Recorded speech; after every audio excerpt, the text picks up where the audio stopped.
Welcome back to the Michigan Football Network. It is another week, it is another Wednesday, and that means it is another show for you. Now, obviously, happy holidays. Thanksgiving is tomorrow, and that's why we are at a weird time today. Normally we are live at 6. Today we are at 4:30 because, plans happen with family and everything like that. So, with it being the holidays, thankfully we can even get a show out. So, if you think about it that way, it might make you feel a little better. Now, with that being said, first things first, the obvious talk of the town right now. Frank Ragnow is back, ladies and gentlemen. He is officially back out of retirement, which, I mean, obviously we all know that this is huge, but like, this is even bigger than people are thinking about, I think, right now. Like, obviously, it's huge for us to get our all pro center, you know, when we've really been struggling as an interior offensive line. I think this really speaks to what the Lions have. Honestly, like you've got a guy who retired, obviously early. We all know it was a little early for him. I mean, physically it probably wasn't, but in terms of age, it was a bit early. But we all understood. He had the toe issue, and it was nagging him for years and years. So he decided to call it quits and hang up the cleats this season, or before this season, I should say. And it's week 12, and he's back. I can't remember the last time this happened. I don't remember anything like this happening, if I'm being honest with you. Maybe Brandon Graham this year. I guess he came back out of retirement, but which is kind of funny, 2 times in 1 year, which is something you don't really see ever. But with that said, Lions fans, temper your expectations a little bit because this is a guy who has not played football in months. And this is a guy, obviously, Frank Ragnow is a beast, we all know. He's gonna take a little while to get back up to speed. I mean, I'm sure he's been staying in shape, but I'm also sure he's been spending a lot of time on his boat, fishing and hanging out. So, I he can't play this week, by the rules. He could play next week technically, but I don't see that happening. I would say the earliest we could probably bank on Ragnar would be like week 15, which fine with me. Which kind of takes us into our next, talking point with Glasgow being out this week. That's kind of rough, which we'll talk about a little bit more in depth later. But no Ragnow, no Glasgow, so we're going to be on our third string center and backup guard against the Packers this week. So, with that being said, what are your thoughts on Ragnow's uh, return before we move on? Obviously, I'm over the moon, like I think almost every Lions fan is. And as you mentioned, like obviously he won't go tomorrow, although I wish. Even with him sitting on his boat for the last however many weeks, months, I don't even care. I feel like he would still be better. Maybe not to obviously his normal, but he would be better than what we have currently, especially with Glasgow out. Hmm. And like it's just exciting because whether it's luck or happenstance, whatever you want to call it, not just Ragnar, but we are kind of getting healthier at the right time of year, in my opinion. We have a somewhat tough but somewhat reasonable schedule ahead of us. Oh, might have lost you.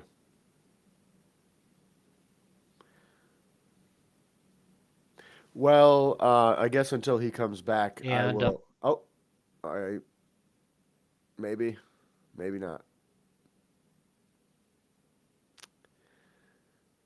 All right. Well, till he comes back, really my biggest thing. uh, oh, lost my train of thought.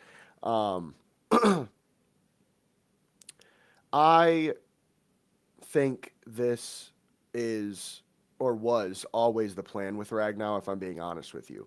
I do think he retired before the season began, but okay, here's my theory, right?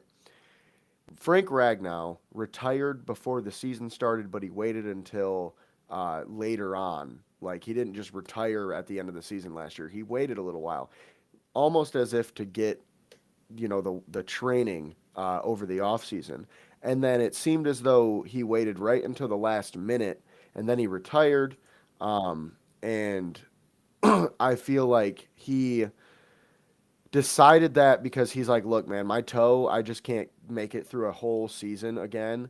But what I can do is retire for 12 weeks, stay in shape, stay in contact with the team, make sure I'm up to date on everything, and then after that, he can come back. So that's kind of my theory. But James is back now, so he can finish up his thoughts. James, when you got kicked off there, I just had a little bit more to say about the Ragnow thing. If there's anything you wanted to say about this, I do believe Ragnow decided this when he retired. I think he was always going to come back. I think that Ragnow. So hear me out, right? The timing of the retirement was weird as it is. It was a little like if you're going to retire, you'd think you'd do it right after the season, right? He waited and waited and waited until the last minute to where he could retire and come back. Now, he obviously didn't have to go through training camp and the preseason, the weeks 1 through 12. But I think he just told Brad Holmes and Campbell, like, look, man, I'm not going to be able to play a full season again. Like, I probably won't even be able to be in the playoffs if I do play the whole season, based on his toe. So I think he just said, look, I'm going to take the first 12 weeks off, and I'll see you week 12. And I think that's partially why the Lions didn't necessarily go hard after a center replacement because they had Glasgow in house. He could get the job done for 10 weeks or 11 weeks or whatever the case. And then they would go from there. So what are your thoughts? I know you got kicked off, so you've got some other things to say Yeah, too, but sorry guys, that's frustrating for me, trust me. Um, yeah, and I don't know exactly, because unfortunately it kicked me mid-sentence, so where I left off. However, um, just moving on because I don't want to risk just doubling the time and whatnot. I don't know if he unretired um, on. I don't want to say on purpose because of course he did, but timing wise on purpose. I read something, I think it was from Justin Rogers, that said today would be the final day he was eligible to unretire. I'm not going to pretend like I know the retirement unretirement rules. Um, I don't. So like they said, if he did not unretire today, then he would not be eligible to come back this season at all. So maybe it was out of necessity. Maybe because I don't know how bad Glasgow's injury is. If he's going to be out long term, maybe they just threw a chunk of money at Ragnow and he's like, well, okay, I guess. Like, so I don't know if this was planned. It could have been. I mean, I could see that with him. Um, Prior to his retirements, he was missing I think it was at least two, maybe even three practices a week, just resting his toe and then basically just suiting up on game days and being the tank that he is. So maybe this was like a load management kind of thing. But putting on the retirement list, I don't know if that affects the roster numbers or cap in any way or however that part works. But yeah, I don't know if this was a plan. I don't know if this was, you know, him sitting at home bored and maybe he's watching the Lions on TV and he's like, "Dang, they're me away from winning," because they our need some interior help. O line, our interior O line was in trouble even with Glasgow. No offense to him. Hmm. Um, just between the backup left guard, the rookie Ratledge, and just Glasgow hasn't been all that this year. So yeah, I'm like really anything's up in the air, but no matter which of those situations it is, I'm just happy he's back. And even if he can't come back, um, I'll just say soon, because obviously it won't be tomorrow. But if he can't come back next week, um, I mean, still just him coming back at all is a help. So yay! Like, Yeah, I think this is literally exactly what Lions fans needed right now, man. Like genuinely, this is the football gods shining down upon us right now in this moment because it was all negative. I mean, even though we won against the Giants, the Eagles game was ugly, the Giants game was ugly. I mean, it was just one of those things and obviously the Packers game earlier in the season was ugly as well. So, it's not quite what we've been seeing the last few years in Detroit this season necessarily in terms of the entire um, package, I guess you could say.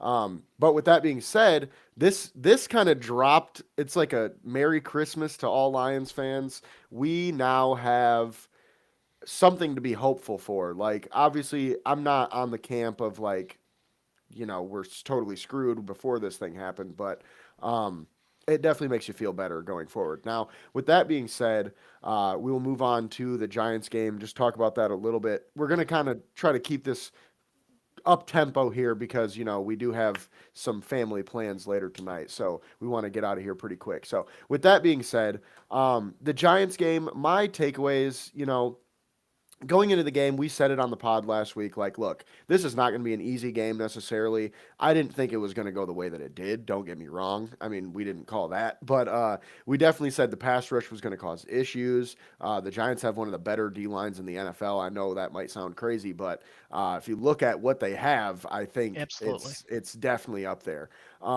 And most of it's edge rushers. They only have really one, really, Dexter Lawrence, but he's probably the best D tackle in the league right now. Yep. If not top three, he's, Yeah, top if three is a not, given in my opinion, yeah, but if not number one, he's top three, that's for sure. So with that being said, we knew that was going to be an issue. And it was. I mean, it was an ugly freaking game, dude. Like, statistically, I think you could look at the stats and go, oh, okay, the Lions played pretty well. No, we didn't. If you watched the game, if you were there for it, really the only guy that looked good was Jameer Gibbs. Like, yep. that's it. That was the only positive from this game. And I mean, essentially, he won us that game. I mean, the first touch from in overtime is a 70-yard touchdown run. I mean, come on, dude. He put this team on his back this week. Just look at the stats. Like, Did you he see had where two. Dexter Lawrence was? Sorry to interrupt you. Did No, you you're see where good. Dexter Lawrence was for that overtime run?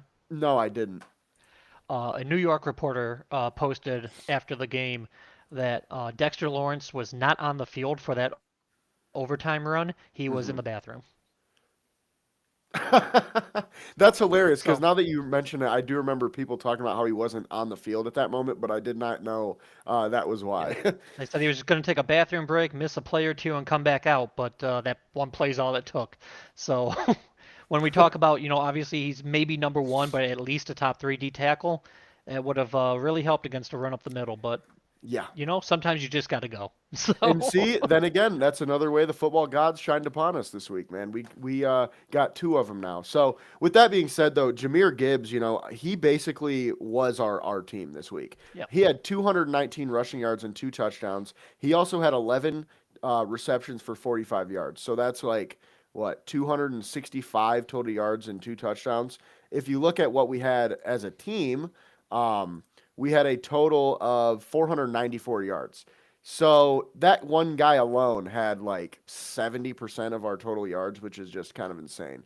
Um, with that being said, though, obviously we won the game. Obviously it was an ugly game. Jameis Winston, 366 yards and two touchdowns. Whenever Jameis Winston has over 350 on you, you probably deserve to lose, which thank God we didn't lose. But I mean, I'm sorry, but I kind of feel bad for the Giants because we beat them. Like, if I'm being real, when Jameis Winston beat Derek Barnes for that touchdown, oh my God, yeah. I was like, we are cooked. I was like, this is over. There's no way. I'm like, everything that could go wrong is going wrong right now. Jameis Winston just stiff armed a linebacker to the ground on his way to the end zone on a touchdown catch. Like, what is happening over here? And they Um, scored on that big flea flicker on the first drive yeah. too. And So I mean, when they scored that flea flicker, though, I was like, oh, here we go. We're in for a treat. Because look, man, I like coming into the game, I was like, they're not that great, but they're decent. Their defense could cause us some issues. I wasn't that worried about their offense, but I said it on the podcast last week. Jameis Winston offers something different than Dart, and we haven't seen Winston in this offense yet. So that's something we got to prepare for.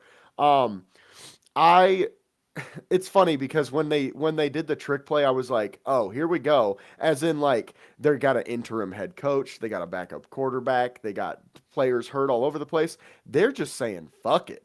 They just going out there saying, "Fuck it." We're trying to score. We don't even care if we win. We just want to score and have fun, and that's what it came down to. But obviously, long story short, ugly, ugly, ugly win. But it was a win nonetheless, and I will say this Lions team reminds me of like the Eli Manning Giants in a lot of ways.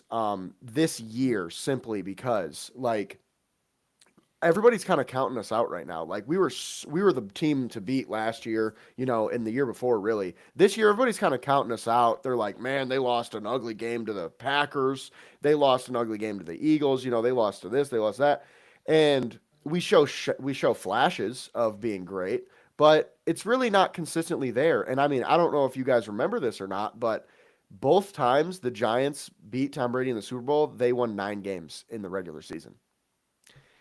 And that's my comparison. Is I think this is going to be a team that gets their lumps in the regular season, whereas the last 2 years we didn't really get that much. I mean, we kind of had, I'm not going to say an easy walk to the playoffs, but it was kind of like, oh, we have um, we win every game. It doesn't matter who we play or who's playing on the field. It seemed like we just won. Whereas this year we're facing adversity, and I think facing that early almost it props you up even more when you get to the playoffs. So, with that being said, though, what are your thoughts on the Lions' win against the Giants? Um, it was more how I thought it would go than not in a way, but at the same time, way worse. I knew Valid. it was going to be a close game. Um, at least I guess I can say gut feeling because last week, the week prior to the game, the Giants had the lead on the Green Bay Packers in the fourth quarter. They've had a couple. They beat the Eagles. Like they've faced a Hmm. couple hard opponents and either beat them or played right up into the wire with them. And so when we were behind in the fourth, I was kind of like not completely in awe, but also like, okay, but we're better than this, so come on. They're a pretty good team, and I even saw, and I'm not saying they did, but I even saw some people online accuse them of tanking and trying to just get a better pick and trying to show promise. I'm not saying that's what's happening by any means, but if that's the case, then they're smart as hell because it doesn't look like it. But if they get a top five pick, and like I said, they already did beat the Eagles. They went toe to toe with us. They went toe to toe with Green Bay. They're not too far off, Hmm. and that's while they're already down Malik Neighbors. So like if they can get healthy, get a top draft pick, if I'm a Giants fan, I'm not too worried to be honest. But in terms of the Lions, we are unfortunately once again hit with a devastating injury bug this year, and even with those, we still should have won by more. I'll take a win. A win's a win. It's ugly, but 2, 3 weeks from now, we're just gonna see whatever our record is and say that's what we are. Um, but yeah, I'm not gonna like sit here and be like, man, we just beat the Giants. I'm feeling so much better about tomorrow. True. So, um, yeah, to keep it short, like you said, Gibbs was our entire offense. I will give a shout out to Hutch because his 6 quarterback hits is a new franchise record. He had the game-winning sack. I saw a lot of people talking crap about him, saying he was a ghost and all that. And I mean, I will admit, I do think because I believe he's up to 8.5 sacks this year. It is less than I thought he'd have at this point of the season, but it's not like he's not doing anything either. Um, I think, including myself, we bought into the offseason hype too much because I know we went to Hmm. training camp. We had the Hutch rule where they just blow, and we gotta take a step back and realize he is coming off that giant leg injury, and he's still playing at least decent. I know he's not quite the same guy as last year, but I'm not gonna call him a ghost like some have either. Hmm. But other than I'd say Hutch on defense and Gibbs on offense, the other 46 or so that suit up were not up to par, I'll say. Yeah, definitely not walking away very impressed by anyone other than Gibbs from that game. And before we move on to the Packers game, what you just mentioned kind of made me think of it. I We've said this so many times on this show, dude. I am so sick and tired of how Detroit fans act. It is ridiculous.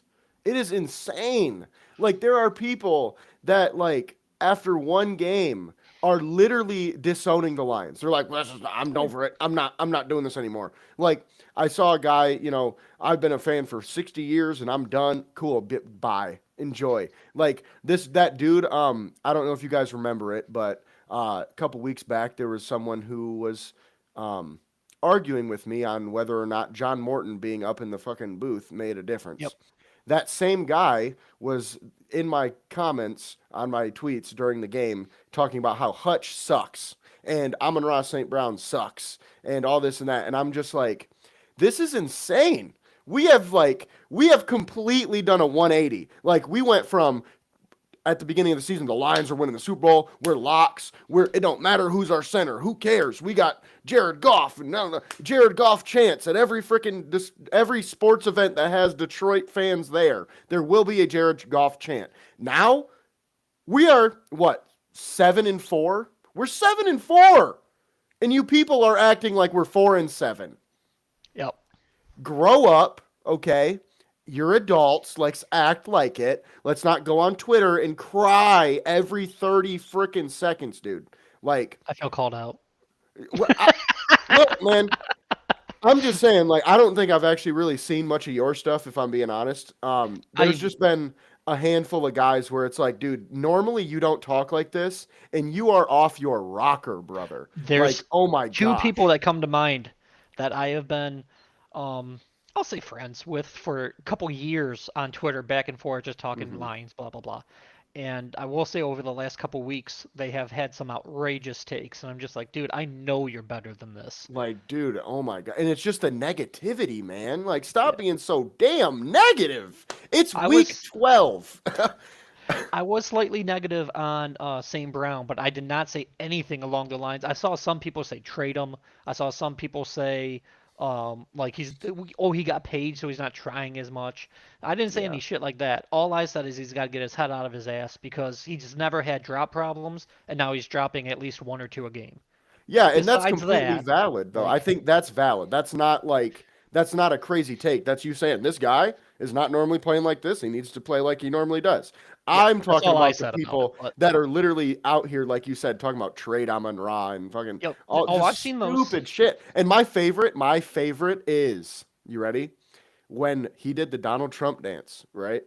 Now Yep. everybody is acting as though he is a Trump supporter and he voted for him and he's a terrible person. Like literally, there are Lions fans on Twitter that saw. 2 weeks ago, when he did that fucking dance, they didn't care. They didn't give a shit. You want to know why? Because we were winning. That's all that they care about, actually. But Oh, then I we saw go and some that were lose. mad day of. Oh, sure. I'm sure there was. I mean, But of course, there's going to be people. But in general, you didn't really see too many people upset about it. It was like, okay, move on. But now, 2 weeks later, he's got a couple drops, and everybody's literally posting it on Twitter like, this is why Amon-Ra sucks. He's part of the wrong team. And it's like, brother, maybe a dance he did on a random, Sunday night against the Commanders has nothing to fucking do with why he's dropping the ball. That's what I'd say. I don't know. yeah. Maybe that's insane, but I I'm can't just remember which game it was, but one of the Tigers during the baseball season hit a double or triple and did the Trump dance. hmm And then after that, they lost like 10 straight, and then people were blaming the dance. So now that Amon-Ra did it, they're like, oh, look, now he did it, and he sucks too. I'm like, oh, gee. It's just idiotic. Like, look, I'm not a Trump supporter or nothing like that, but it's just stupid to me to even talk about it. And it's just because people want to make everything political. That's all that is. People just want to make shit political, and they got to be like, well, I don't like this guy anymore because he's not catching footballs for my football team, and he did a dance. And it's like, dude, you're a fucking dipshit. I'm sorry, but like, you're just an idiot. And that's where I'm at now. It's like, there's so many people on Twitter that, like we talked about, and to wrap this up to move on, there's so many people that you expect better out of that it does kind of grind your gears a little bit when they act that way. But then there's all these people that it's like, yeah, bro, they just do Yeah. that. You know what I mean? So I don't even care about those people anymore. It's really just the guys that it's like, man, calm down. Please, just please calm down. And I remember, back in the Patricia days, I was very negative. I was one of those guys, but there was a reason for it. I mean, Jesus Christ, let's be realistic here. But with that being said, moving on to the Thanksgiving special, I guess you can call it, Lions Packers game.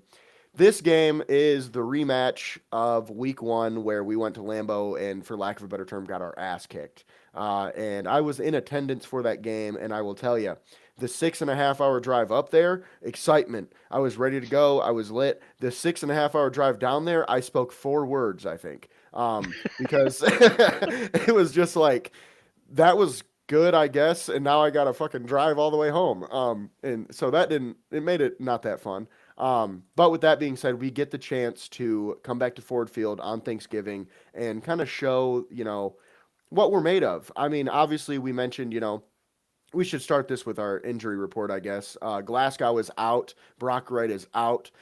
Kirby Joseph is out. Khalif Raymond is out. And Josh Pascal is out. The first thing is Glasgow is huge. That's probably the biggest one, in my opinion. Brock Wright is close, but I think it's a little bit easier to replace a tight end than a center, especially when we're already having struggles at the center position. So don't love that. That does not make me feel all good inside. I can tell you that much right now. Because I was already kind of worried about this game going in because of what we just talked about. And not having your starting center, although he wasn't playing great, not having him doesn't bode well for us. Um, my keys for the game is simple. Goff needs to have a better game. He has not been great the last 2 weeks. Against the Giants, he was better, but against the Eagles, he was horrible.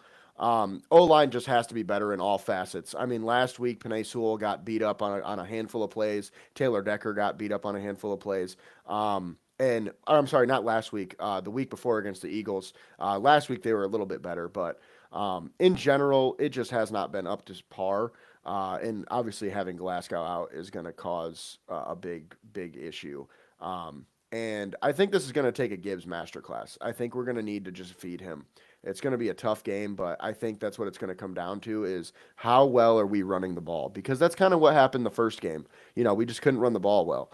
And then defensively, it's the simple stuff, man. I mean, I think we can say the same keys every game. It doesn't matter who we're playing. Rush the passer and stop the frickin' run. Okay? If we can do that, we can definitely win this game. The thing that I'm most worried about right now, defensively at least, is we don't have Kirby Joseph.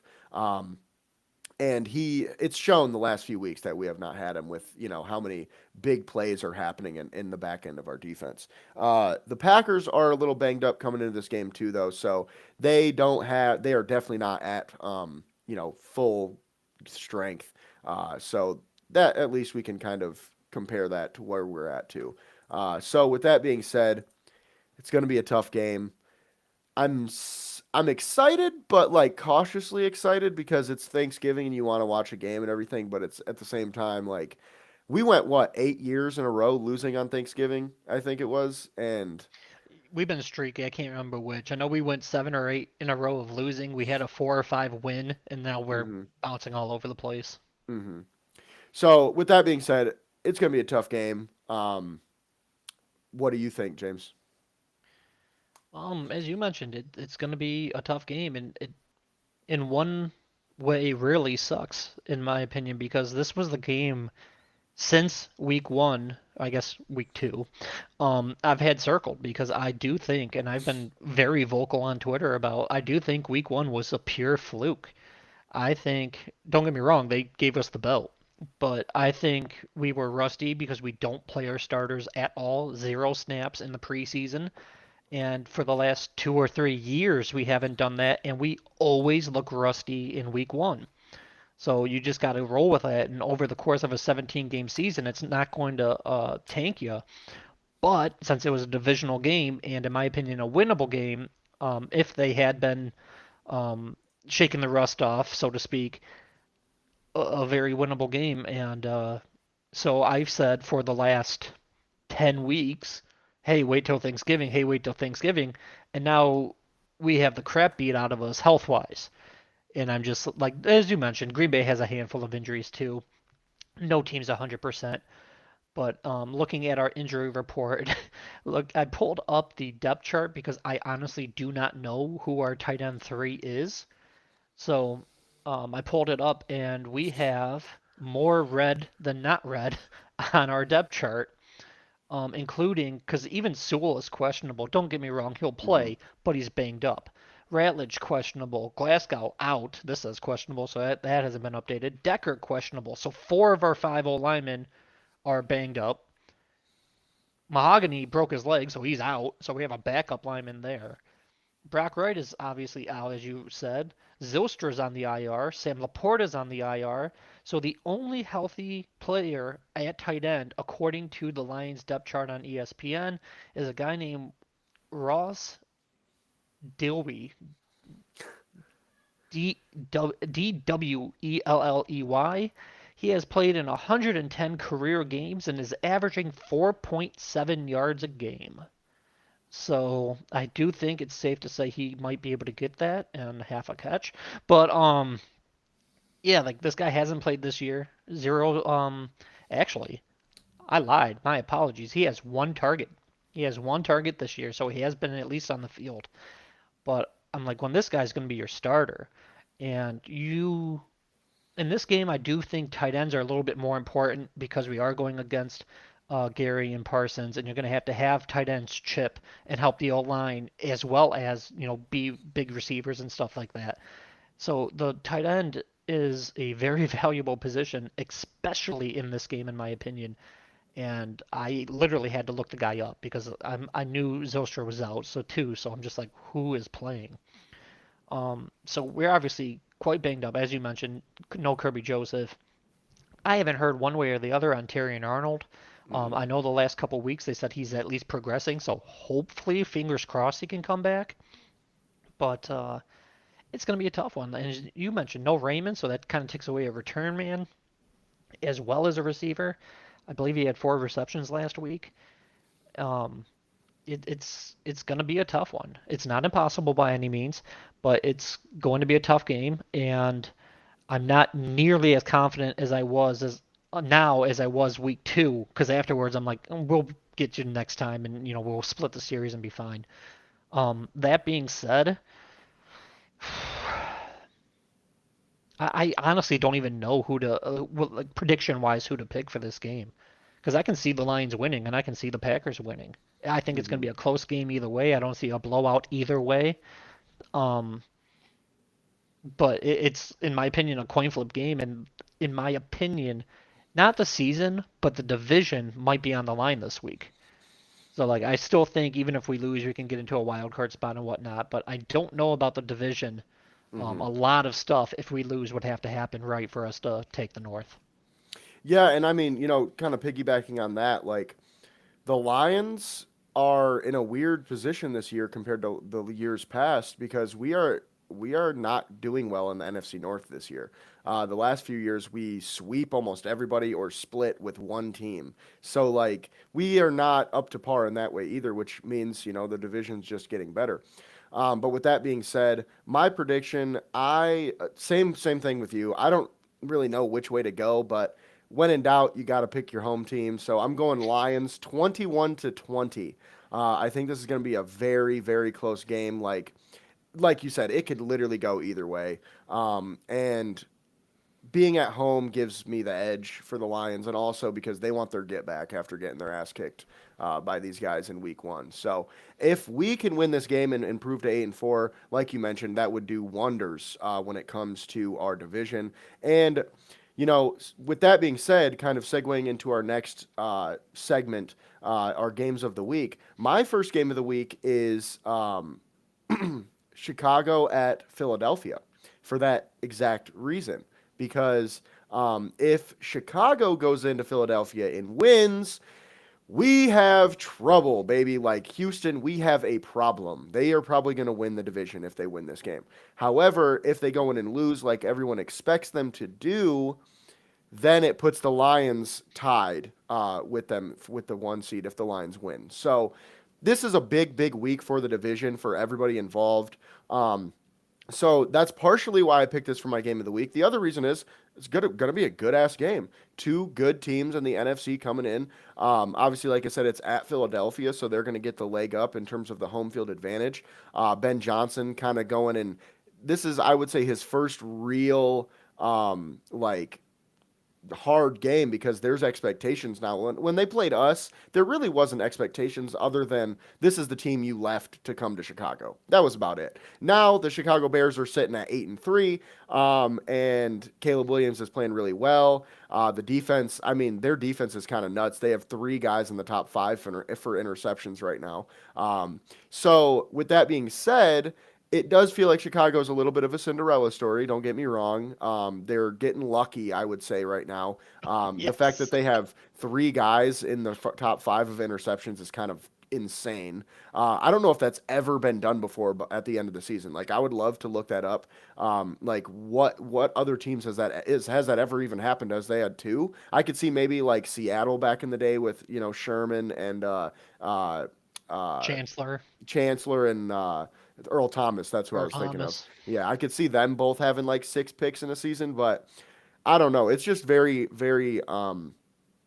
I mean, it's an odd season for the Bears because they're good. But with that being said, I think this is going to be a good game regardless. And I could see it going either way. And I think that's the other half of why I picked my game of the week because look, man, I know Philly kicked our ass. I do.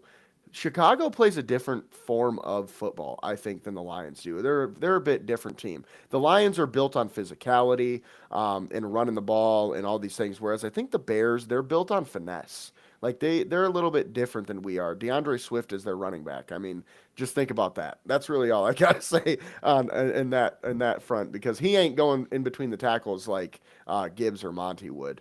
And I also think that their O line I'm not going to say is better than ours is this year, but I think it's debatable. I think they've taken a real big step up. So with that being said, that is my first game of the week, and then my second game of the week is Buffalo at Pittsburgh for similar reasons. Two AFC teams that are trying to win their division and could go either way. I'm not sure if Rodgers is going to play this week or not. There haven't really been too many updates since it is only Wednesday. But Buffalo is coming off uh, a pretty rough loss. So it's going to be a big game for them, I think. And if the Bills can get the win, I think they're back on track essentially. But with that being said, what are your games of the week? My first game of the week is Kansas City at Dallas. I know Dallas's record isn't that great, but they were really impressive last week. And Kansas City, although their record is also not great, like obviously they're still one of the main teams. They're still, I don't quite want to say some team Super Bowl, but like they're obviously contenders year in and year out and have been. And these are two teams that both need this win, in my opinion, to kind of catapult the rest of the season for them. So I know both teams are going to be playing hard, as you mentioned, with Chicago and Philly. While I personally think Philly's going to run all over them, well, figure of speech, they'll probably throw all over them. They haven't been running much this year, but I think Philly will have that game handled if by some chance Chicago wins and Dallas can win, then they can really start I would just say catch-up process, and especially with the wild card. I doubt Dallas catches the division. That would take a lot, but Hmm. that's still, obviously a big step in the right direction. And also, just for a side note, if Chicago somehow beats Philly, uh, I would believe that's a Sunday game, then Chicago would be first place in the NFC. Not the Hmm. NFC North, the NFC. And obviously playoffs don't start next week, but if they did, they'd have a bye week. What? Like I Yep. do think I still think Chicago's finishing third in the North. They have a pretty rough schedule in my opinion from here on out. But we'll see. I hope they do. I really hope they do, because that means we have to pass them. But yeah, going back to KC versus Dallas, I think it's a benchmark game for both teams. I think it's gonna be a fun game to sit on the couch full of turkey and stuffing and just enjoy. And Hmm. then for my second game of the week, I have the Giants at New England in a game that I think a lot of people would be like, "Why is that your game of the week?" And to answer that, I am just going to say once again, the Giants had the lead over the Lions in the fourth quarter and blew it. They had the lead over Green Bay and blew it. They beat Philly. They're a decent team despite their 2-10 record. And I just have a feeling, it's just a gut feeling that they will beat the Patriots in New England. The Giants are 2-10, and I literally would predict that they take down the 10-2 Patriots. The Patriots just got completely shelled on their offensive line with injuries. Campbell, their starting left tackle, just went to the IR, and I'm unfortunately spacing on the guy's name, but their left guard just got carted off the field. I did not see any update on him. Jared However, when Wilson. Jared Wills, thank you, from Georgia. Hmm. And the Which other I'm guard, just gonna say it. I called that. That was one of the guys that I wanted for the Lions, and he's turned out to be a pretty good. I think he was like a fifth round pick. So, yeah, him and Ratledge both caught my eye because I was a big Ratledge guy. Thankfully, we got hmm, Ratledge. But right. while watching Ratledge, obviously, I saw Georgia film and he stood out as well. So they just lost, at least for this game, their left tackle and left guard. So we mentioned with the Giants when we were talking about the Lions playing them, they have a great D line. So I just think the matchup is right. I think the time is right, and I just think that's going to be a lot better game than some people realize. Yeah, and how funny would it be for the Giants to once again upset the Patriots after we I didn't just even think talked about about that, but there you go. Yeah. that? Especially after we just talked about how the Lions are kind of like that Giants team. And now that wraps up our NFL segment for this show. We had to go NFL first today just because so much more is going on for the Lions with Ragnow coming back. But with that being said, so Michigan, Maryland last week. Obviously, Michigan ended up getting the job done by quite a bit. However, going into the game, we all knew, Malik Cunningham, or I'm sorry, not Malik Cunningham. What is his last name? I always forget space on his last name. Who's the Maryland Maryland, quarterbacks? Maryland quarterback. It's Um, Malik Washington.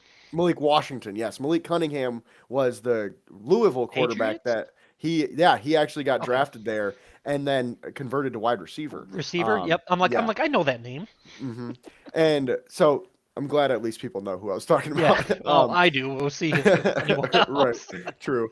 But with that being said, obviously, Maryland's quarterback is very good. Michigan did a good job against him, though, I would say. I mean, they limited it on the ground and through the air. I mean, he had 200 yards and a touchdown, but he still had an interception and didn't really do much on the ground for him. So, um, with that being said, Michigan got the job done here. I thought this game was going to be a lot closer than it ended up being. We came into the game talking about how many interceptions they had, and they're 26th in sacks in the nation. And Bryce Young came out and did his job.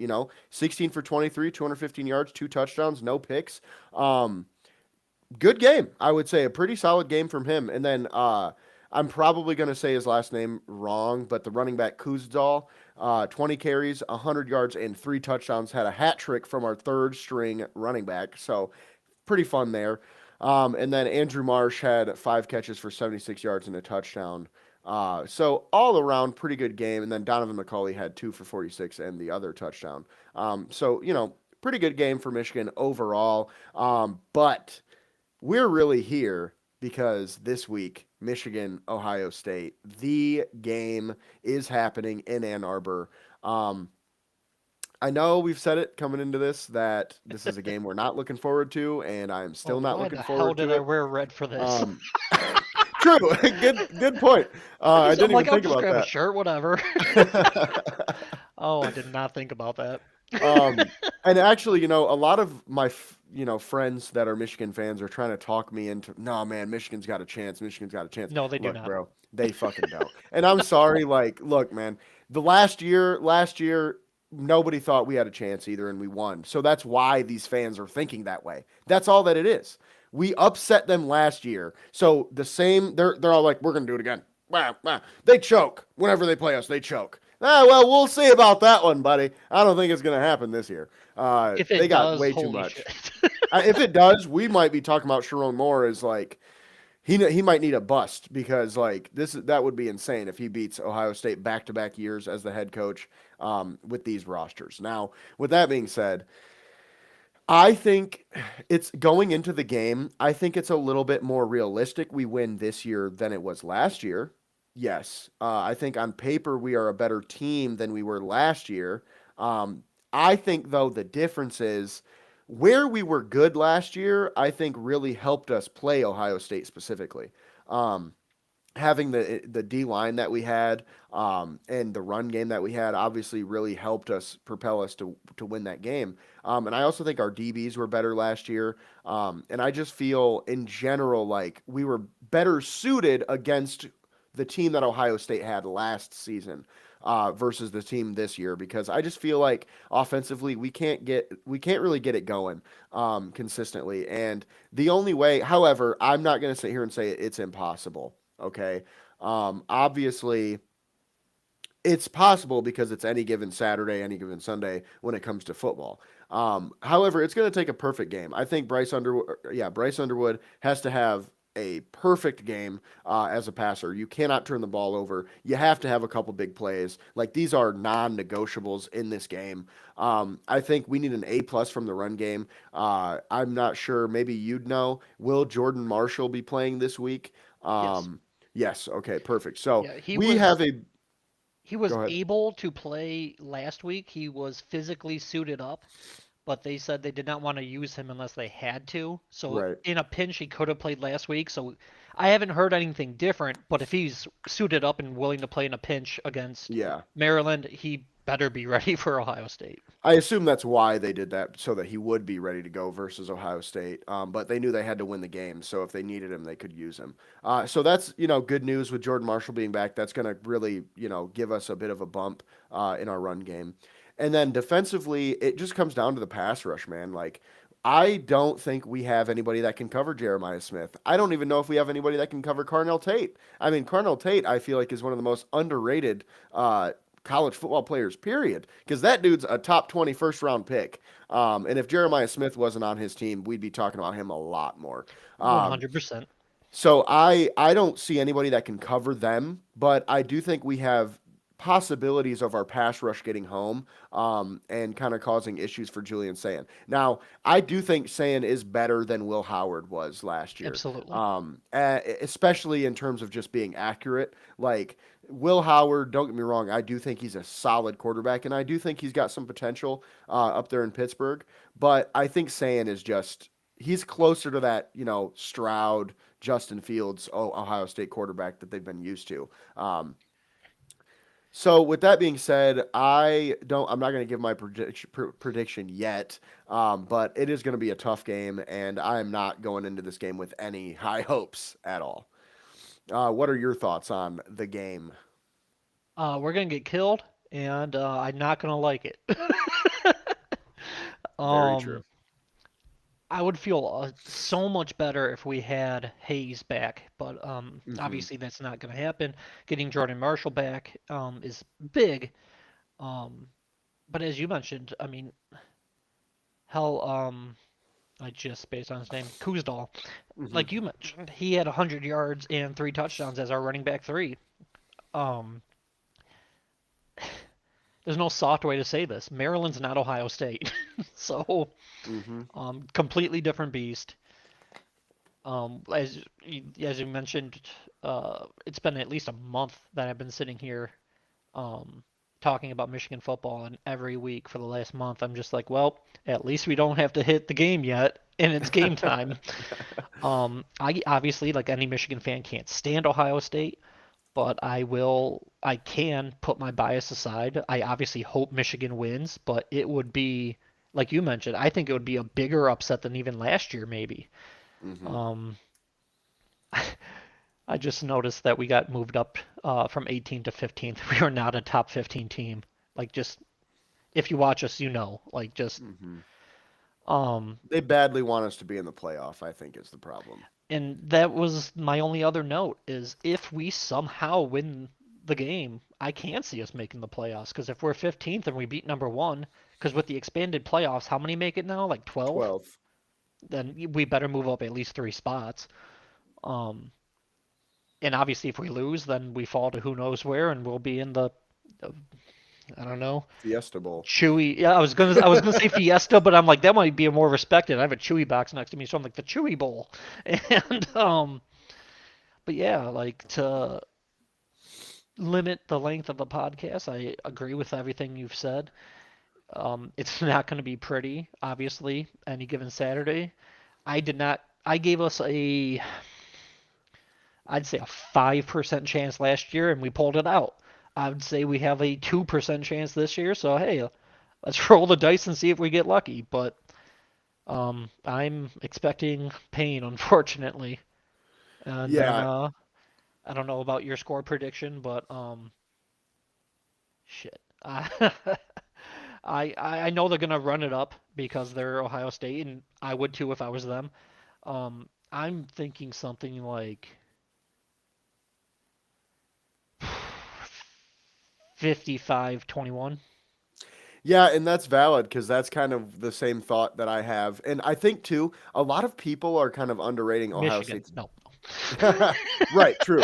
Um, a lot of people are underrating Ohio State's defense, I feel like, coming into this game because like everybody's talking about their offense, but look, man, we can stop their offense and if we can run the ball. Bro, they have two players who will probably be top 10 draft picks next year. Like that's just the truth of where we're at. I personally I have it 35-17. It's pretty similar score. At first I mean in my head I'm thinking 56-10. Yeah, 56-10 is probably what it's going to be. And it's probably because I have PTSD from being a child. And I'd be, listening to the game or watching the game and I'm like all excited leading up to it and then by halftime it's 35-0 Yep. and I'm confused on how this is even a rivalry. I'm like, wait, so this is the game that you're telling me this is a big deal and like what the hell, man? When I was a kid, we lost so many games in a row to Ohio State. I didn't even think it was possible to beat them. I was like, "Yep, this is just how it goes, man." I'm sure that's how Michigan State feels about Michigan at this point. But just a subtle dig there. But But with hey, at that least being said, at least they didn't have to cheat. Oh, sorry, never mind. Um, at least they didn't Go get on. caught cheating. Well, never mind. Yep. At least they Nope. didn't get wins vacated. Nope, they did that Yep. too. Well, shit. Um, uh, Michigan Moving on to State Michigan fans. State, Yeah. and Anyway, so moving on to Michigan State now. It's kind of funny just to talk so much shit before we actually have something nice to say, which maybe is the best way to do that. Um, so the game against Iowa, we talked about last week. It could have got ugly, and we both thought, there was a real chance that Iowa puts up 40. But I think we both agreed that, with how Iowa plays, that it was probably going to be, low scoring. Um, and that Michigan State had a real chance. And Michigan State was up by a touchdown in the fourth quarter.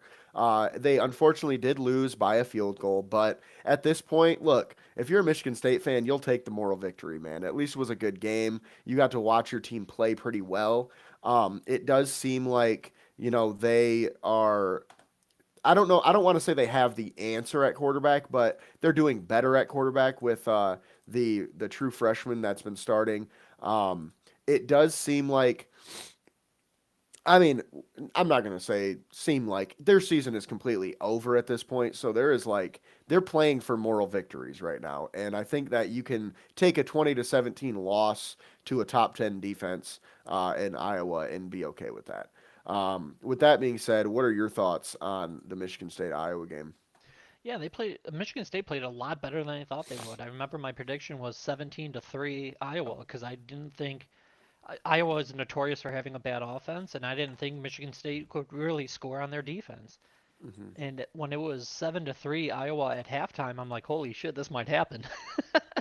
I'm like, we just need a touchdown and a field goal from Iowa, and I hit it on the nose. But then Michigan put up two touchdowns in the third quarter to take a 17-10 lead, and I'm just like, what? I'm sorry, 17-7 lead. So they were up 10, two possessions in the fourth. Hmm.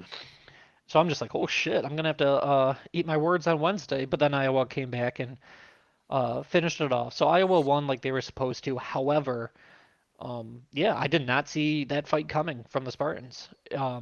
Mostly, like I said, just kind of on Iowa's great defense behalf, but they didn't look too bad. Although for whatever reason, they still did not target Nick Marsh, in my opinion, as much as they should have. He only had four receptions for 18 yards. And I mentioned before the game, when you have a top talent and you're out of, as you mentioned, you're out of the season, you're not even bowl eligible. Just force feed your star and hope for the best. Let the guy make plays. Hmm. And that's not what happened, and they lost the game. So Yeah, and that's another thing too. It's like you'd think they would be trying to get that guy the ball. I mean, at this point, just do what you can, just to keep him. I mean, even just to keep him around.